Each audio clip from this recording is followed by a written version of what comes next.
नमस्कार दोस्तों, मैं विद्या छेत्री। आप सभी का मेरे YouTube चैनल हिंदी क्लासेस में स्वागत है। इस चैनल के माध्यम से हम यूजीसी नेट, सेट और स्लेट की तैयारी करते हैं।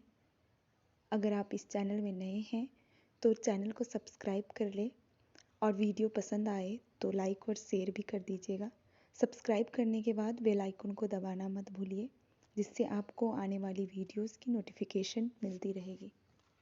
तो दोस्तों, आज हम पढ़ेंगे यूजीसी नेट के पाठ्यक्रम से इकाई 7, जिसमें है हिंदी कहानी, जिसके अंतर्गत आज हम पढ़ने जा रहे हैं पाठ्यक्रम के सभी कहानियों के कहानीकारों का समय और कहानियों का प्रकाशन वर्ष। तो दोस्तों, आगे शुरू करते हैं। हिंदी कहानी के अंतर्गत हमें 17 कहानीकारों की कुल 22 कहानियाँ पढ़नी हैं, जिसमें पहला है राजेंद्र बाला घोष, जिनका जन्म हुआ था 1882 ईस्वी में।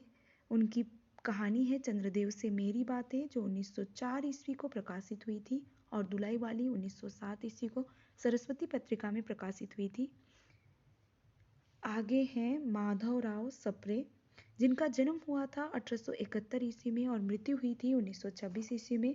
इनकी जो कहानी सिलेबस में लगी है वह है एक टोकरी भर मिट्टी, जो 1901 ईस्वी में छत्तीसगढ़ मित्र में प्रकाशित हुआ था। आगे सुभद्रा कुमारी चौहान, जिनका जन्म हुआ था 1904 में और मृत्यु हुई थी 1948 ईस्वी को। उनकी एक कहानी पढ़नी है जिसका नाम है राही, जो 1947 ईस्वी में प्रकाशित हुई थी। आगे है प्रेमचंद, 1880 ईस्वी में इनका जन्म हुआ था और 1936 ईस्वी में इनकी मृत्यु हुई थी। इनकी दो कहानियां पढ़नी है। पहला है दुनिया का सबसे अनमोल रत्न, जो 1907 ईस्वी में जमाना पत्रिका में प्रकाशित हुआ था, जो सोजे बतन संग्रह में संकलित है। इनकी दूसरी कहानी है ईदगाह, जो 1933 ईस्वी में चांद पत्रिका में प्रकाशित हुई थी। आगे हमें पढ़ना है चंद्रधर शर्मा गुलेरी की कहानी उसने कहा था। चंद्रधर शर्मा गुलेरी का जन्म हुआ था 1883 ईस्वी में और इनकी मृत्यु हुई थी 1921 ईस्वी में। उसने कहा था, इनकी जो कहानी है वह 1915 ईस्वी को सरस्वती पत्रिका में प्रकाशित हुई थी।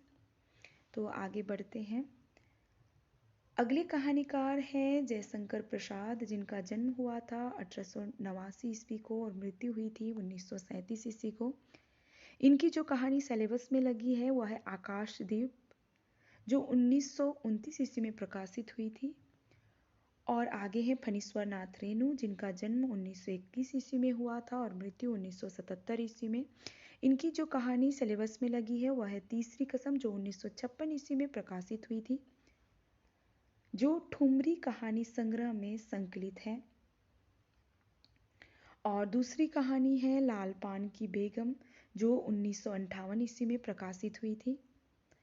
आगे है शेखर जोशी, जिनका जन्म हुआ था 1932 ईस्वी और मृत्यु 4 अक्टूबर 2022, अर्थात इनका हाल ही में निधन हुआ है। इनकी जो कहानी सिलेबस में लगी है वह है कोशिका घटवार, जो 1957 ईस्वी को प्रकाशित हुई थी। आगे है भीष्म साहनी, जिनका जन्म हुआ था 1915 ईस्वी को और मृत्यु 2003 को। इनकी जो कहानी लगी है वह है अमृतसर आ गया, जो 1973 ईस्वी को प्रकाशित हुई थी, जो पटरिया कहानी संग्रह में संकलित है, जिसका प्रकाशन वर्ष है 1973 ईस्वी। आगे इनकी दूसरी कहानी है चीप की दावत, जो पहला पाठ कहानी संग्रह में संकलित है, जो 1957 ईस्वी में प्रकाशित हुई थी। आगे है कृष्ण सोबती, जिनका जन्म हुआ था 1925 ईस्वी को और मृत्यु हुई थी 2019 को।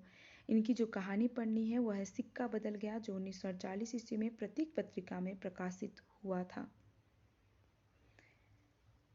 जैनेन्द्र का जन्म हुआ था 1905 ईस्वी को और उनकी मृत्यु 1988 ईस्वी में हुई थी। इनका जो कहानी पढ़ना है वह है अपना अपना भाग्य, जो 1929 ईस्वी में विशाल भारत पत्रिका में प्रकाशित हुई थी, जो वातायन संग्रह में संकलित है। निर्मल वर्मा, इनका जन्म हुआ था 1929 ईस्वी को और मृत्यु हुई थी 2005 को। इनकी जो कहानी पढ़नी है वह है परिंदे, जो 1960 ईस्वी में प्रकाशित हुई थी। आगे हैं राजा राधिका रमन सिंह, जो 1890 ईस्वी में जन्मे थे और 1971 ईस्वी में इनका निधन हुआ था। इनकी जो कहानी पढ़नी है वह है कानों में कंगना, जो 1913 ईस्वी में प्रकाशित हुई थी। तो इसी तरह मैं आपके लिए हिंदी क्लासेस के माध्यम से छोटी छोटी वीडियो लेकर आती रहूँगी, इसीलिए चैनल को सब्सक्राइब करने के साथ बेल आइकन को भी दबा लीजिए। इस समय पर आपको सारे वीडियोस के नोटिफिकेशन मिलते रहें। धन्यवाद।